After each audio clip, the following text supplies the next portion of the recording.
생명과학 2 8차시 수업을 시작하겠습니다.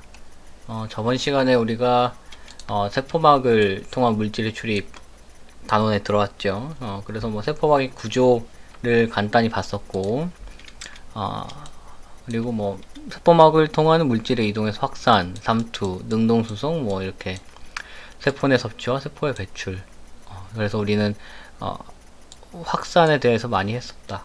그리고 그래프에 대해서도 같이 봤었죠.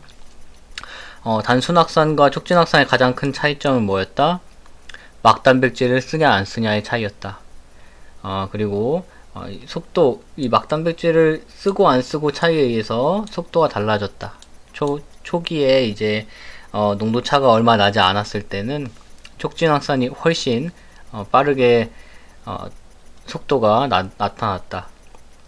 근데 이제 농도차가 커지면 커질수록 단순 확산은 증가할 수 있는 반면에 촉진 확산은 포화됐다. 왜? 막단백질이 통로 단백질이나 운반체 단백질의 수가 한정되어 있기 때문이다. 뭐 이 정도로 정리를 했었죠. 그리고 삼투. 삼투에 대한 개념을 우리가 많이 다루었었다. 그런데 우리가 사실 이 뭐 공식이 중요한 건 아닌데 우리가 사실 물리나 화학처럼 여기서의 뭐 삼투압을 구하시오 뭐 이런 식으로 문제를 내진 않습니다. 그래서 이 공식을 단순히 외운다기보다는 외우면은 뭐 어디 가서 아는 척 하긴 좋죠. 근데 뭐 굳이 뭐 외울 필요는 없고 여기서 중요한 건 결국 농도다. 농도, 이온의 농도다. 농도에 따라서 이제 삼투가 달라진다.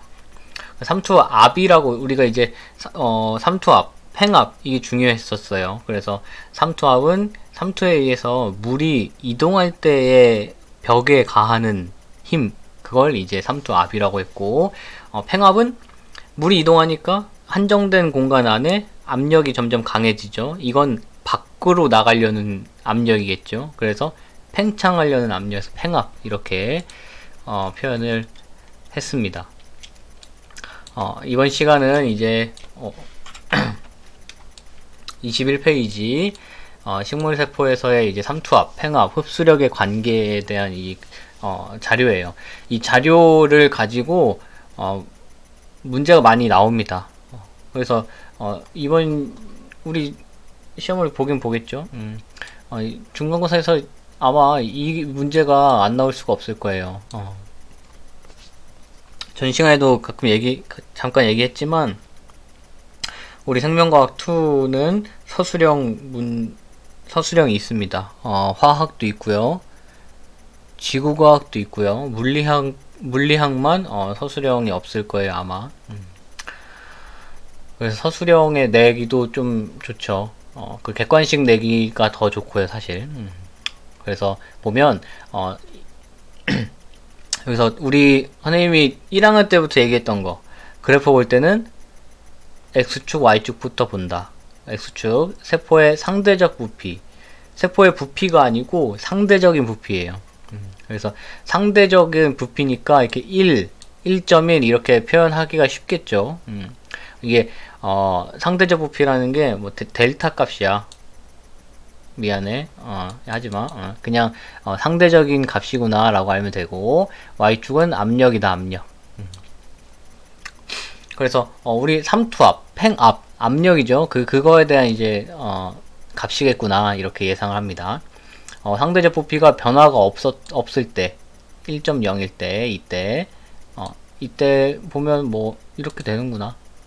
그래서 이거는 꼭 이 조건에 의해서 나타나는 그래프인 거예요. 고장액에서 원형질 분리 상태였어. 여기였어, 여기. 이 상태를 저장액으로 옮겼어요. 고장액에서 원형질 분리에 있는 애를 저장액에 이렇게 옮겼어요. 이 상태지, 이 상태. 그러면 물이 들어가겠구나. 지금 들어가는 이 과정 중에 있는 거예요.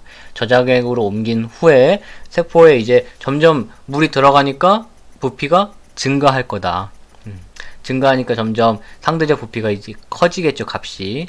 이렇게 생각을 하면 됩니다. 그러면 이대로 생각하면 물이 점점 들어가잖아. 그 물이 이동하죠. 그러면 처음에 넣었을 때는 당연히 농도 차이가 크니까 삼투압이 크겠죠. 삼투압이 크다. 이렇게 생각해도 되고, 농도 차이가 크면 물질의 이동 속도가 빠르겠구나.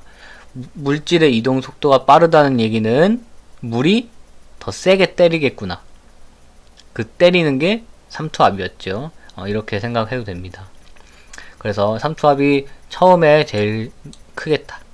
그 다음에 이제 물이 점점 이동하니까 농도가 점점 이제 평형으로 가까이 가겠죠. 그래서 점점 삼투압이 감소하게 되겠다.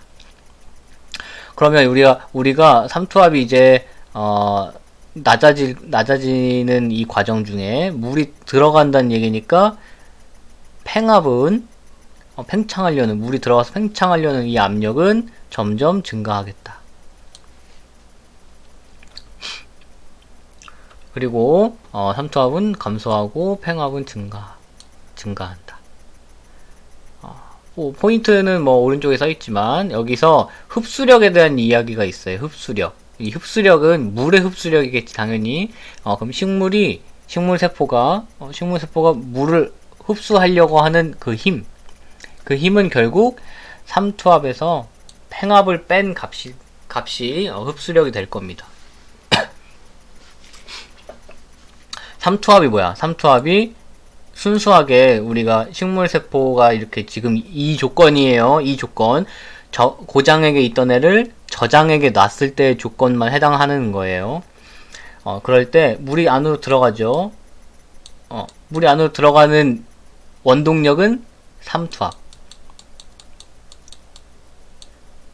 그럼 식물세포가 흡수하려면 삼투압만 있으면 되는 게 아닌가 싶지만, 결국, 시간이 지나면 물이 너무 많이 들어와서 나가려는 힘이 생기겠죠. 나가려는 힘이 생긴다. 그러면 나가려는 힘만큼 당연히 물은 덜 들어오게 되겠죠. 그래서 이 파란 색깔 나가려는 힘이 팽압이다, 팽압. 그래서 결국 흡수하려는 힘은 삼투압에서 팽압을 뺀 게 되겠습니다. 그리고 1번 삼투압의 변화, 세포의 부피가 증가함에 따라서 삼투압이 감소한다.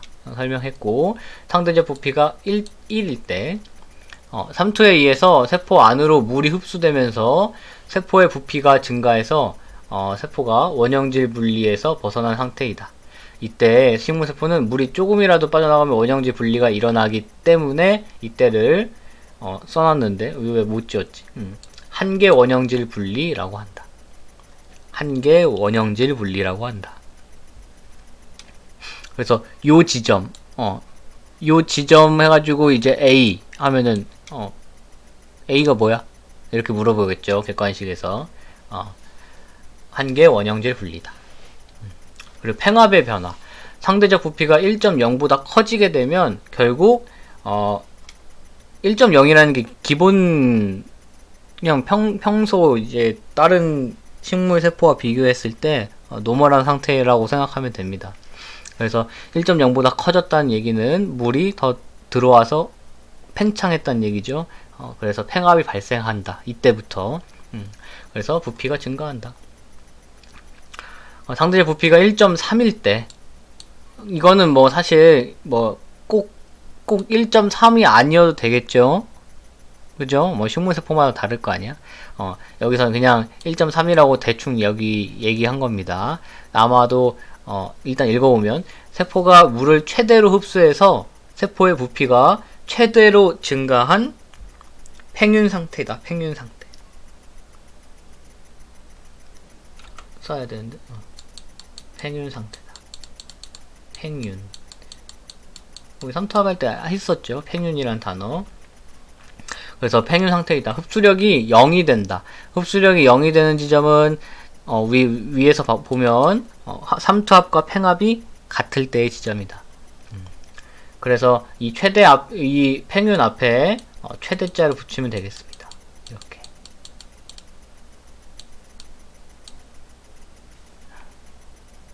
그래서 이 지점이죠. 이 지점이 최대 팽윤 상태다.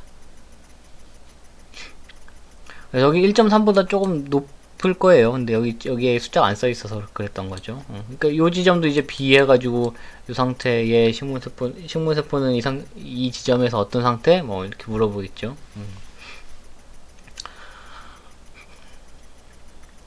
그래서 여기서 이제 볼만한 것들은 뭐 이런 거지. 이 그래프가 의미하는 게 뭐냐? 이 그래프 이 삼투압이라는 걸 안 주고 그냥 A라고 주면 이게 삼투압이다라는 걸 알 수 있어야 됩니다.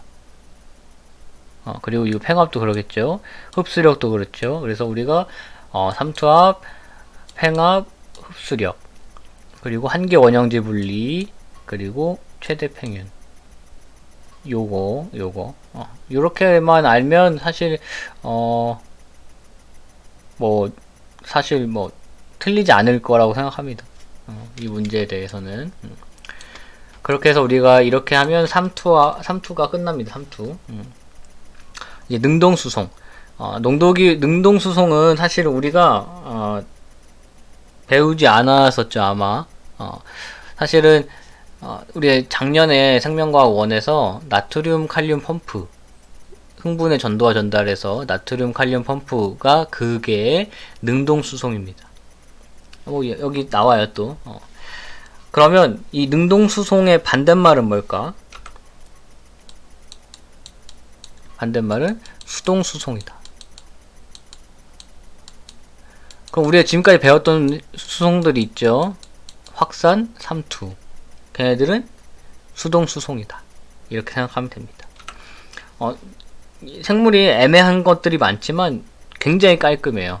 이 개념은 능동수송 아니면 수동수송이야. 이 두 개밖에 없어. 능동수송 안에 또 나눠지긴 하는데 그건 우리가 안 배울 거라서. 능동수송, 농도기울기를 거슬러서 농도가 낮은 쪽에서 높은 쪽으로 물질을 이동시키는 방식이다. 그래서 우리가 방금 얘기했던 나트륨 칼륨 펌프가 있었어요. 나트륨 칼륨 펌프. 이걸 괜히 다 썼네. 나트륨 칼륨 펌프는 우리가 세포가 이렇게 있어. 그럼 밖에 농도가 높은 것은 나트륨이 높다.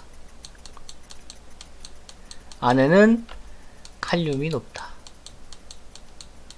근데 흥분의 전도와 전도가 될 때 흥분이 이제 처음에 이제 활동전이 형성을 할 때 나트륨이 안으로 들어오죠. 그죠? 그리고 재분극할 때 칼륨이 나가죠. 그걸 다시 회복시켜주는 게 나트륨 칼륨 펌프의 역할이었어요. 그러면 나트륨 칼륨 펌프는 여기 안에 있는 나트륨을 밖으로 퍼내야 돼요. 퍼내야 되는데 나트륨은 항상 밖이 높다고 했었어. 항상. always요, always. 칼륨도 항상 안쪽이 높아요. 나트륨 칼륨 펌프는 나트륨을 세포 밖으로, 칼륨을 세포 안으로 갖고 들어와야 돼. 이게 바로 농도 기울기를 거슬러서 이동한다라고 하는 거예요. 농도 기울기를 우리 자유에너지 반응이라고 했잖아. 고농도에서 저농도로 가는 건 에너지가 안 든다고 했죠. 그럼 반대로 저농도에서 이제 고농도로 가는 건 에너지가 들어간다. 그래서 보면 농도 기울기를 거슬러 물질을 이동시키는 데에는 에너지가 필요하다. 에너지가 필요하다. 그래서 능동수송에는 에너지가 필요하다. 에너지 써주면 됩니다. 에너지를 쓰면 된다. 그리고 막단백질의 일종인 운반체 단백질에 의해 일어난다. 운반체? 운반체 우리 뭐가 낯이 익은데? 운반체 여기 있었죠. 운반체 여기 있었지. 운반체 촉진 확산한다면서요. 촉진 확산하는 운반체 단백질도 있고 능동수송하는 운반체 단백질도 있고 이렇게 생각하면 됩니다. 또 생물했죠. 생물했다. 그 운반체라는 거는 그냥 기능으로 나누는 게 아니거든. 기능으로 나누는 게 아니고 그 막단백질의 구조가 변화돼서 수송하는 형태를 이제 운반체라고 한 거야. 그래서 통로 단백질과 다르게 우리가 촉진확산에서 운반체 단백질도 구조가 변했어요. 이 여기서 나타나는 능동수송에서 보이는 운반체 단백질도 구조가 변합니다. 구조.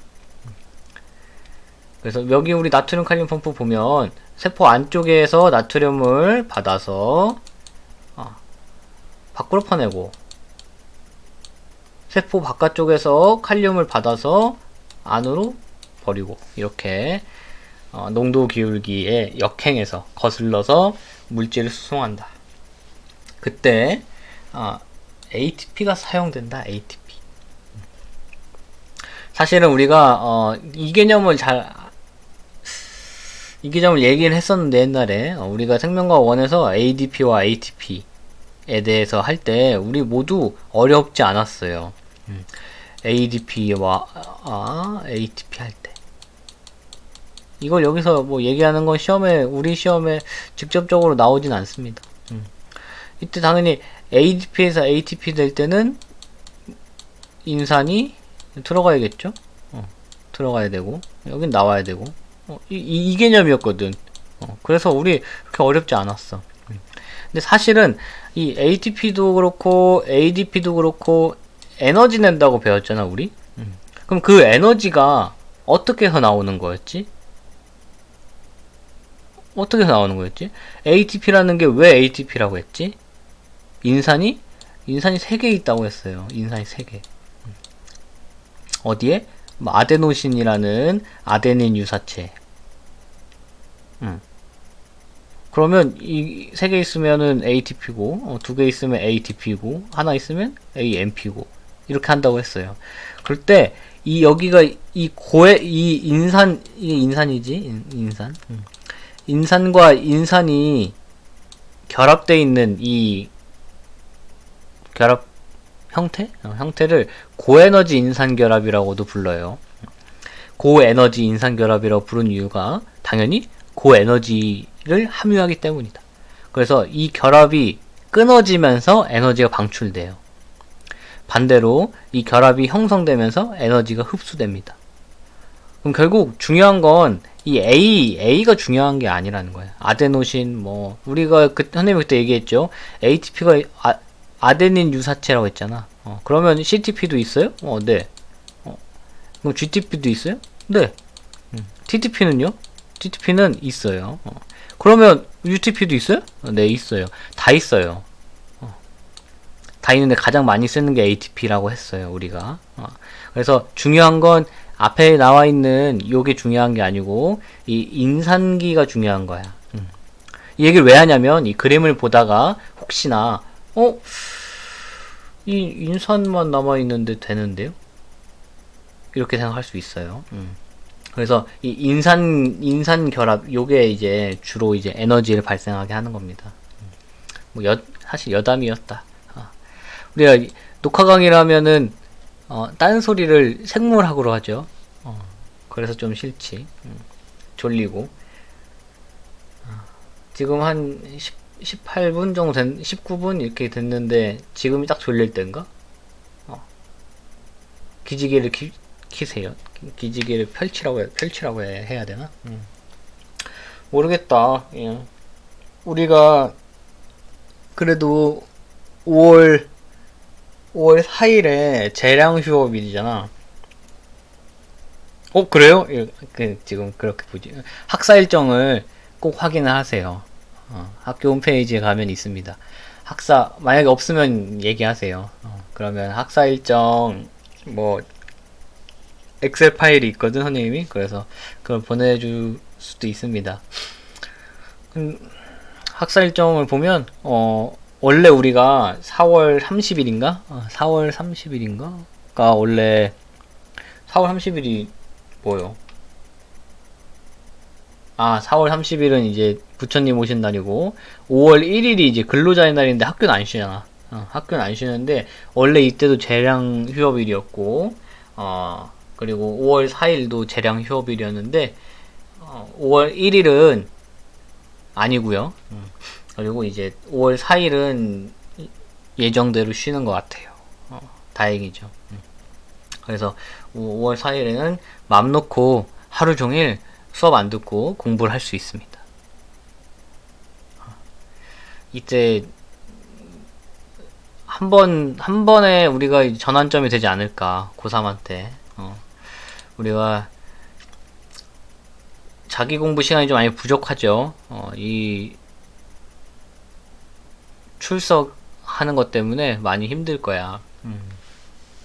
그래도 대부분 선생님들이 이제 수업을 직접 하는 선생님들이 있잖아. 그런 건 뭐 내 얘기하는 것 같아서 그렇지만 수업을 좀 듣길 바래요.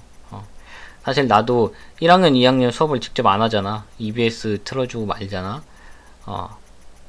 사실 시험 어떻게 내야 될지도 모르겠어. 그런 거는 그냥 그대로 내는 거지. EBS 교재 그대로. 근데 내가 직접 수업을 하면 똑같잖아. 내가 수업 한 대에서만 나오죠. 프린트가 되게 자세하게 또 만들죠. 만들다 보면 자세해지더라고. 자세하게 만들고 싶지 않았는데 온라인으로 하면 더 그런 것 같기도 하고 뭐 그래요. 졸릴까봐 딴 얘기 한번 해봤어. 그 능동수송은 뭐가 중요하다? 에너지 쓴다는 게 중요하다. 그리고 예시로 뭐 이런 것들이 있습니다. 이거를 굳이 외울 필요는 없을 것 같아요. 안 나오냐? 안 나오진 않을 것 같아. 그냥 소장 융털에서 양분 흡수를 보면 이게 능동수송이지 하면 돼. 쓰라고는 안 합니다. 쓰라고는 안 할게요. 그리고 나트륨 칼륨 펌프에서 우리가 선생님 얘기를 작년에 이렇게 뭐 우스갯소리는 아닌데 하여튼 이렇게 했었어. 3, 2 외울 때 이렇게 그냥 처음부터 이렇게 외우면 되게 편해. 원래 나트륨 칼륨 펌프의 이름이 3나트륨 2 칼륨 펌프는 아니야. 아니야. 야매야. 야매인데 그냥 3, 2 이렇게 외우면 편해. 우리 심장에서도 여기 3000판 2000판이잖아. 전혀 상관없는데 연결짓죠. 이게 공부할 때 편해요. 그냥 그럼 3개 2개도 외워야 돼요? 쓰라고 안 할게요. 쓰라고 안 합니다. 근데 그냥 문제에 내가 선생님이 그냥 문제 낼 때 그냥 3개라고 했어. 근데 그 모르면 함정 같잖아. 굉장히 그냥. 그지? 그지? 2개라고 써놓으면 틀렸잖아 또. 이런 거, 이런 함정, 이런 함정이 있죠. 항상 나의 문제는 중요하지 않은데 함정이 있어요. 왜냐면 중요한 건 니네 다 알아. 다 알아서 그럼 중요한 걸 안 하면 되나 싶은데 그 중요한 거 안 하면 또 다 틀리지. 중요한 걸 안 해도 다 틀리고 중요한 것도 꼼꼼히 해야 고득점을 맞을 수 있는 게 이제 생명과학입니다. 오늘 좀 딴소리 많이 하는데 다음 프린트가 있는데도 딴소리 많이 하면 안 되는데 그리고 마지막이에요. 이제 마지막은 세포 내 섭취와 세포 외 배출이다. 단백질, 탄수화물, 세균과 같은 큰 물질들은 이게 포인트예요. 큰 물질이야. 큰 물질은 세포막을 통과하는 방식이 아닙니다. 아니야. 팩트가 아니야. 근데 같은 말로 방식을 못해서 못해요. 너무 커서 못해. 못해서 세포막 자체가 변형되는 방식에 의해서 안팎으로 이동할 수 있다. 큰 물질은 세포막을 통과 못해. 그럼 이동을 못해야 되잖아? 근데 그게 아니고 세포막 자체를 변형시켜서 어떻게든 이동시킨다. 그래서 이렇게 이동시키는 거는 안쪽으로 들어오는 거랑 바깥쪽으로 나가는 거랑 있겠지? 그래서 세포 내 섭취, 안으로 들어오는 거, 세포 외 배출, 밖으로 나가는 과정이 있고 모두 에너지가 사용된다.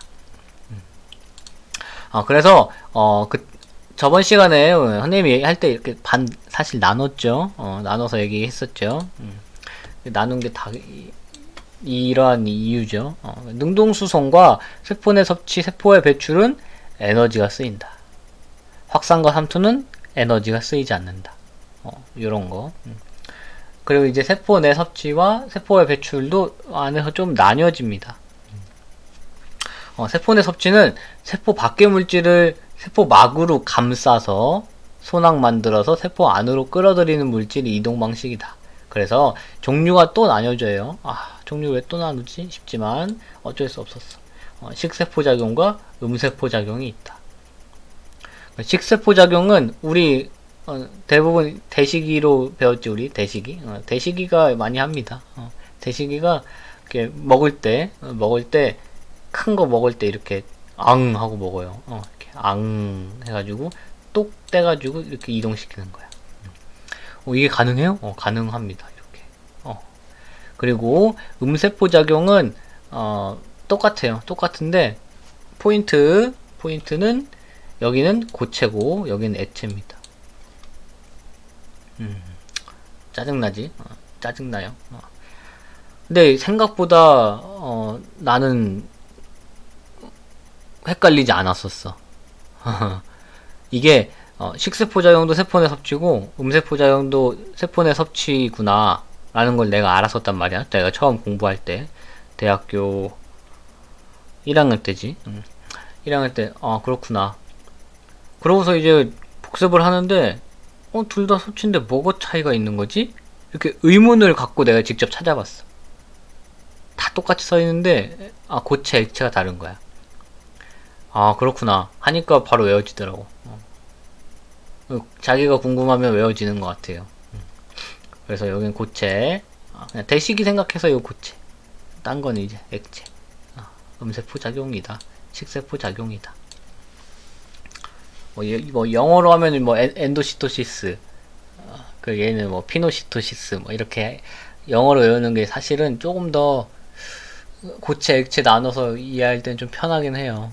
근데 우린 전공자가 아니잖아. 그래서 힘들죠. 그 세포의 배출은 그냥 우리 많이 배웠던 이 신경전달 물질 배출할 때 이 세포의 배출을 했었다.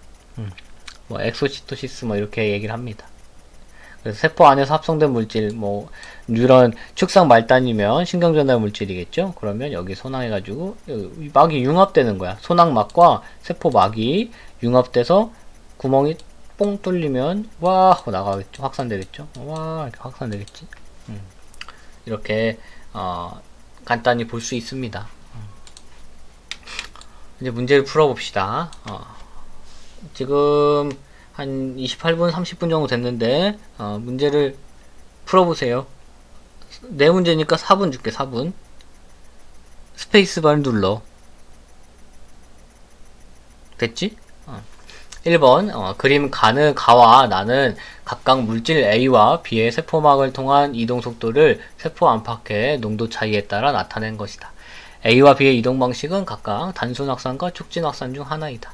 그래프만 보면 알 수 있다. A는 포화된다. 촉진 확산이다.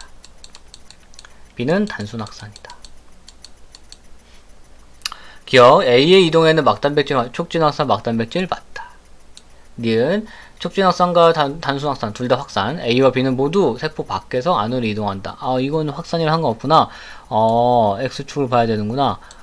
이동 범은 세포 밖의 농도가 세포 안의 농도보다 0보다 크니까 더 높다.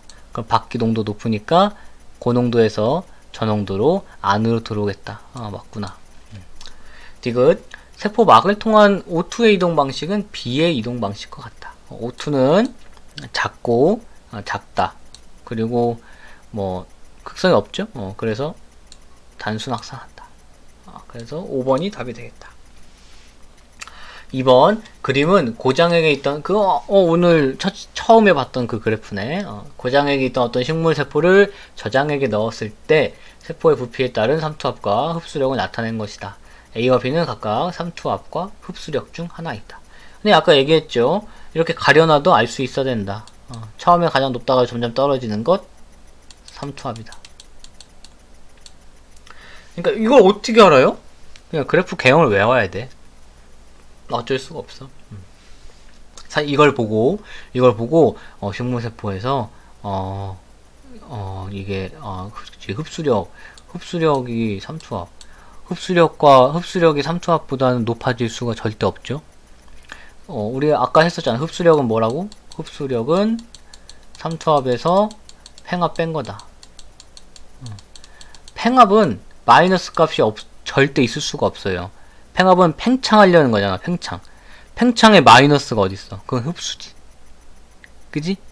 그래서 팽창은 마이너스 값이 있을 수 없다. 최소 값이 0인 거예요.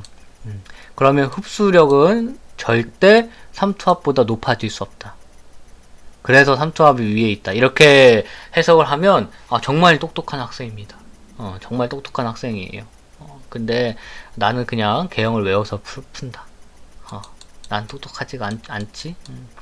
B는 흡수력이다. 그럼 기억 A는 흡수력이다. 아유 아닙니다. 니은 V1일 때 V1 여기 있어. 잘 안 보일 수도 있겠구나.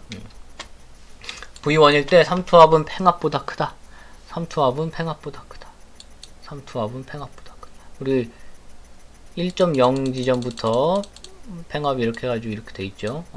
삼투압은 항상 팽합보다 크구나. 같을 수밖에 없다.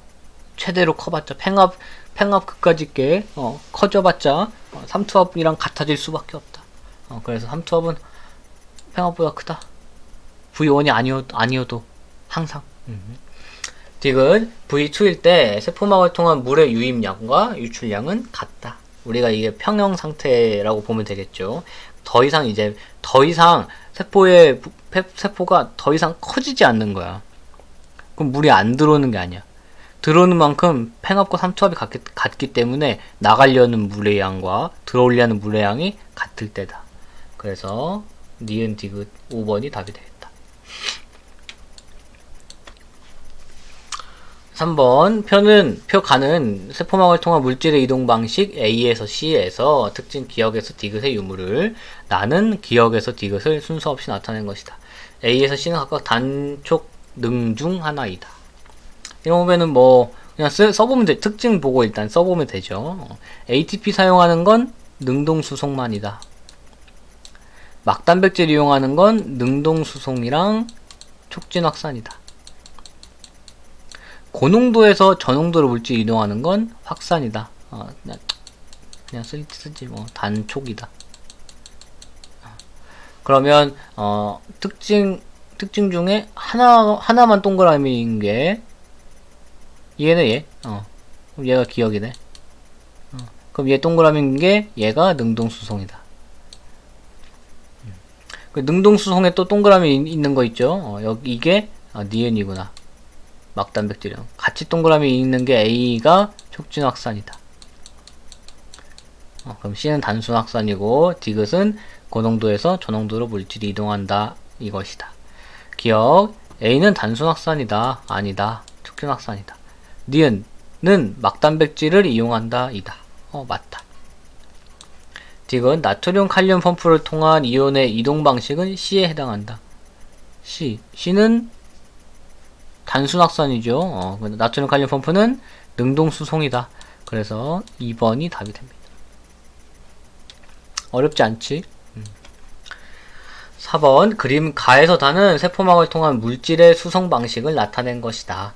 이게 방향만 보면 세포 내 섭취인지 세포 외 배출인지 알 수 있겠죠. 이거 내 섭취, 외 배출, 그리고 액체, 고체, 식. 이렇게 하면 되겠다. 기억, 백혈구는 가방식으로 세균을 잡아먹는다. 우리 식세포 작용한다고 했죠. 우리 대식이. 그리고 니은, 나는 음세포다. 맞다. 디귿, 호르몬의 한 종류인 인슐린은 다방식으로 분비된다. 인슐린은 분비되죠. 분비돼요. 여기서 분비되는 건 다밖에 없어요. 그래서 맞아요. 라고 알면 될 것 같아요. 우리 여기서는. 이거를 인슐린은 이렇게 하고 다른 애는 이렇게 하고 그렇게 내지 않습니다. 우리가 더 다른 내용들을 많이 배웠다면 사실은 여기에 인슐린이 아니고 이렇게 세포 내 배출로 이렇게 분비 손항을 통한 세포 외 배출에 대해서 해당하지 않는 걸 이제 인슐린 대신에 넣어가지고 틀리게 하겠지만, 배우지 않죠? 그러면 맞는 거야, 그냥. 디귿은 세포 내 섭취, 이 화살표를 받느냐 못 받느냐의 차이야. 화살표의 방향이 보이십니까?에 대한 보기가 디귿입니다.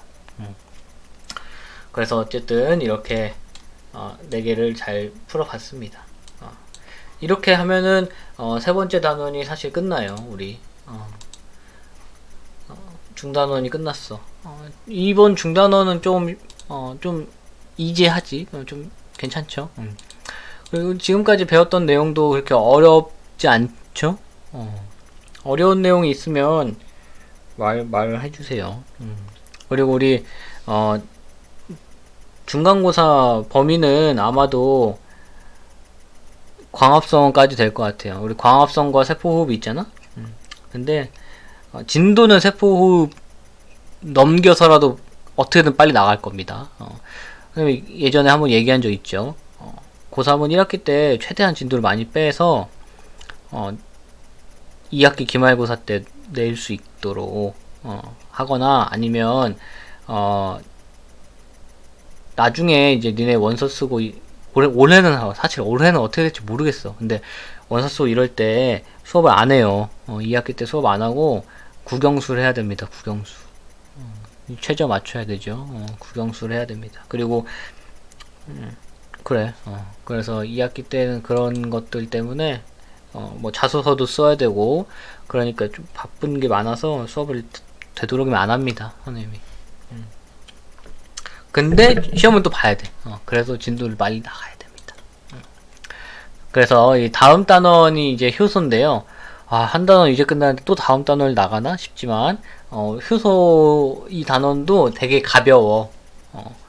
우리가 새로 배우는 개념들이 한 두세 개 정도 있는데, 그것만 잘 하면 이 단원도 그렇게 어렵지 않습니다. 개념이 중요하겠죠, 개념이. 그래서,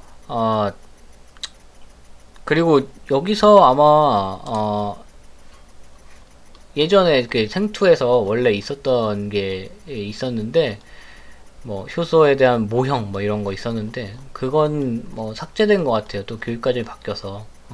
그리고 좀 더 쉬워졌어.